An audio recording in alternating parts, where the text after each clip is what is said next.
Hi everyone, it's Kristen from k.becca, and in this video I'll be showing you how to assemble the new Christmas box cut files from the k.becca shop. I'll do a start to finish tutorial for the Santa Claus box, and since the box base assembly is the same for all three boxes, I'll show you how to assemble just the face portions of the other two boxes. Okay, let's get started. So in your main cut file, you should see three pieces which are labeled cut twice, and you'll cut two of each of these pieces. The large pieces with the perforated lines will form the main box structure. Then there are the two different size rectangle pieces. The shorter of the two rectangle pieces will be used to make the bottom of the box, and the longer rectangle pieces are actually optional. You'll use those to give a finished look to the interior size of the box, and I'll show you how that works in a little bit. In addition to those pieces, for the Santa Claus box, you also have cut files for his hat, scalloped hat trim, the top layer of his face, his little mustache and his nose, plus the two other layers of his face. The middle layer, which is cut from white cardstock, creates his beard and eyebrows, and the bottom layer will stabilize the whole face piece and will also be his eye color. Before we put the box base together, we're going to assemble Santa's face. I do things in this order because I feel like it's an easier and more stable assembly process when I make the face first and add it to the front of the box before I build the box. But if you want, you can assemble the box first and then add his face, whichever you prefer. Okay, so we're going to set the box pieces aside for the time being, and we're going to take the base of the face, which has been cut from black cardstock, and glue the middle layer of the face, the white cardstock piece, to it. We're going to turn that middle piece over, and then we're going to add glue around the back of the entire piece. You'll want to use glue that's a bit slower drying for this, so the glue that you first added doesn't start to dry by the time you're finished adding glue. After that, you'll take the white cardstock piece, flip it back over, line it up over top of the black cardstock base piece, and press it in place to adhere.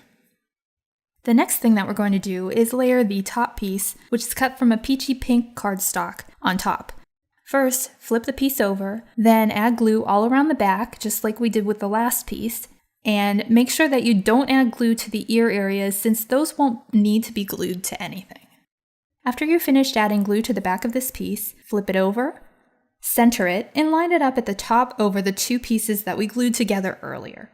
Press in place to adhere.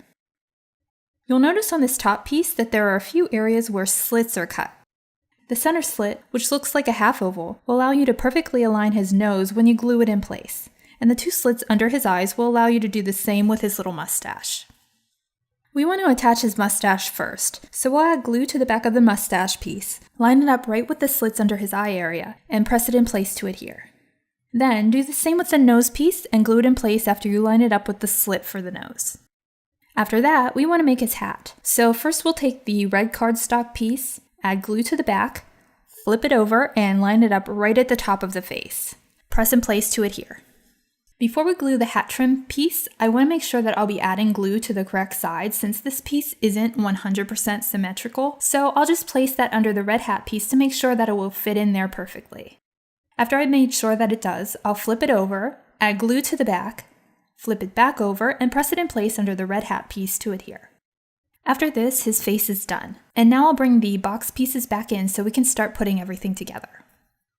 Either of the large pieces can be the front of the box. They'll connect together at the side tabs, and it's up to you which you want to be the front.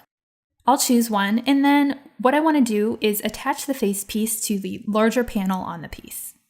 I'll be using 5/8 inch Scor Tape for this. I love the Scor Tape for any projects that need structure and stability like boxes, bags, and other dimensional projects. I like the strong instant bond that it has. I'll add strips of the tape all along the back of the face piece, and then I'll remove the protective paper from each strip to expose the adhesive. Then I'll flip the face piece over and line it up with the large panel on the box base piece and press it in place to adhere. Next, I'll fold all along the perforation lines on both of the large box base pieces. After that, I'll fold the side tab on the box front under so we can add Scor Tape to the tab without having Santa's ear get in the way. I'll cut a strip of Scor Tape that's the full length of the tab, and you can actually add two pieces of the 5/8 inch Scor Tape here and overlap them a bit if you want to cover the full width of the tab, but for this example I'm just using one strip. Then I'll quickly check to make sure that the other box base piece is facing the correct way for the box assembly, and I'll add Scor Tape to the side tab on this piece too. I'll remove the protective paper from the strip of Scor Tape on the box piece with Santa's face, and I'll line that tab up under the narrow panel on the other box base piece. Then I'll press the two pieces together along the tab to adhere. I'll repeat this process for the other tab and adhere that in place to close the top of the box. I'll flip the box over and fold in the 4 bottom tabs, which overlap a little bit. This next step is optional, but I like to add a little bit of glue in the corner overlap areas on those longer tabs. You could also use tape if you want. Fold the tabs inward, flip the box over, and press down on the glued tab areas from the inside of the box for a few seconds. This step helps give the box some more stability and makes it much easier for us to attach the box bottom pieces in the next step. Sometimes 1 or 2 of the tabs will pop up when using the glue, which isn't really a big deal, but you can use small pieces of Scor Tape or another double-sided tape for this instead if you want an instant bond. This step is only meant as a temporary solution to hold things in place until I get the bottom attached, which is why I just use glue. One of the shorter rectangle pieces will be the box bottom, and I'll add a few strips of Scor Tape to one side of that piece, remove the protective paper from the strips of tape, and line it up over the bottom of the box before pressing it in place to adhere. You can see the box looks unfinished inside, and the second shorter rectangle piece will be the interior finishing piece for the bottom of the box. You can adhere it in place using either glue or double-sided tape, and I'm just going to use glue since I added Scor Tape to the other piece. That will be plenty of strength and stability for the bottom. I'm not adding glue to the center of this piece since I can see the Scor Tape peeking up from the bottom of the box inside the tabs, so the center of this piece will adhere to that area of the tape anyway. I'll slide the piece glue side down into the bottom of the bag and press in place to finish. Now we're just left with the 2 longer rectangle pieces, and these are totally optional. On the inside of the box where we attach the 2 sides of the box together, you can still see the tabs. The longer rectangles are finishing pieces for those interior sides, and if it doesn't bother you to see those tabs, then you don't need to cut or use these pieces at all. If you are using them, just add glue to one side, slide it into place inside the box, press in place to adhere, and repeat for the other side. After that, our Santa Claus box is finished. Next, we'll assemble the elf box. Like I said at the beginning of the video, I'll just be showing you how to assemble the face piece for this and the next box since the box bases for all of the boxes are exactly the same. For the elf's face, cut files include his little nose and 2 rosy cheeks, his collar and a shirt piece that fits right into the notch in his collar, the trim of his hat and his hat, his hair, his face and the face base piece, which forms the interior of his smile and his eye color, and finally, a little piece that was trying to hide from me, the little button on his shirt. First, I want to add glue to the back of the face piece, so I'll flip that over and cover the back of the piece with glue.